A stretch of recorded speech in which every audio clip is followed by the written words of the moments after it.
ओम नमो भगवते वासुदेवाय।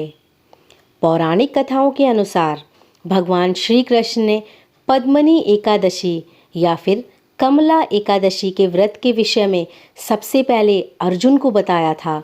भगवान श्री कृष्ण ने पद्मनी एकादशी व्रत का महत्व बताते हुए कहा था कि अधिक मास में आने वाली शुक्ल पक्ष की इस एकादशी को पद्मनी एकादशी के नाम से जाना जाता है।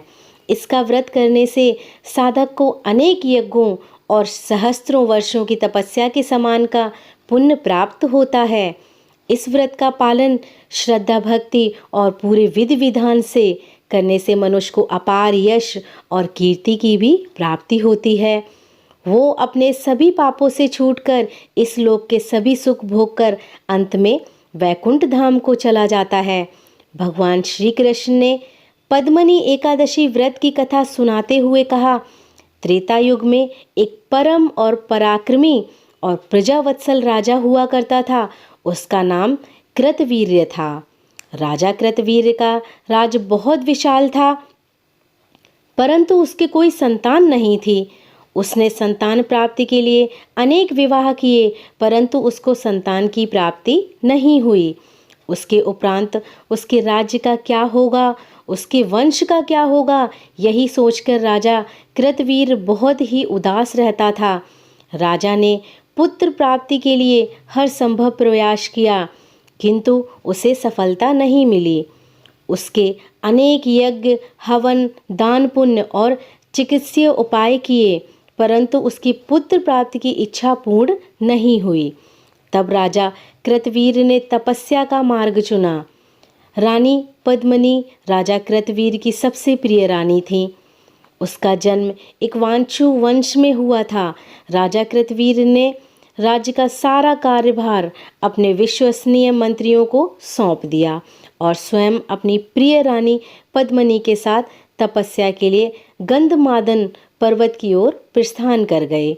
राजा कृतवीर ने हजारों वर्षों तक कठोर तपस्या की, किंतु फिर भी उनकी पुत्र प्राप्ति की मनोकामना पूर्ण नहीं हो सकी। सौभाग्यवश एक दिन रानी पद्मनी की भेंट सती अनसुईया से हुई। तब उन्होंने सती अनसुईया को अपनी सारी कथा सुनाई। तब सती अनसुईया ने रानी पद्मनी को अधिक मास की शुक्ल पक्ष की एकादशी का व्रत करने के लिए कहा। सती अनसुईया ने कहा, यह बहुत ही दुर्लभ व्रत है और इसके पालन से तुम्हारी सभी मनोकामना अवश्य ही पूर्ण होंगी। रानी पद्मनी ने पुत्र प्राप्ति की कामना के साथ इस एकादशी के व्रत का संकल्प लिया और पूरे विधि विधान के साथ निराहार रहकर एकादशी के व्रत का पालन किया। व्रत के पूर्ण होने पर भगवान विष्णु स्वयं प्रकट हुए और रानी पद्मनी से वरदान मांगने के लिए कहा। तब रानी पद्मनी ने भगवान विष्णु से सर्वगुण संपन्न पुत्र की कामना की। रानी पद्मनी ने भगवान विष्णु से कहा, हे प्रभु, मुझे ऐसा पुत्र दीजिए जो अत्यंत ही गुणवान हो, रूपवान हो और बलवान हो। तीनों लोकों में उसकी कीर्ति हो, उसका सम्मान हो, उसका सामर्थ्य ऐसा हो कि भगवान के अतिरिक्त कोई भी उसको पराजित ना कर सके। भगवान ने रानी पद्मनी को उसकी इच्छा के अनुसार वर प्रदान किया। रानी पद्मनी ने सर्वगुण संपन्न पुत्र को जन्म दिया। उसका नाम कार्तवीर्य अर्जुन रखा गया। कार्तवीर्य अर्जुन बहुत ही शक्तिशाली राजा हुआ। उसकी कीर्ति तीनों लोकों में फैली थी। एक बार उसने रावण तक को युद्ध में बंदी बना लिया था। भगवान श्री कृष्ण ने कहा, हे अर्जुन, जो भी मनुष्य इस परम दुर्लभ और महान पुण्य देने वाली पद्मनी एकादशी का व्रत करेगा, इसके महात्म्य और पुण्य देने वाली कथा को पढ़ेगा या फिर किसी और के द्वारा सुनेगा, उसके इस जन्म के साथ पूर्व जन्म के भी जो पाप हैं उनका भी क्षय हो जाएगा और मृत्यु के बाद उसे वैकुंठ धाम प्राप्त होगा। इसी के साथ पद्मनी एकादशी या कमला एकादशी की कथा समाप्त होती है। ओम नमो भगवते वासुदेवाय।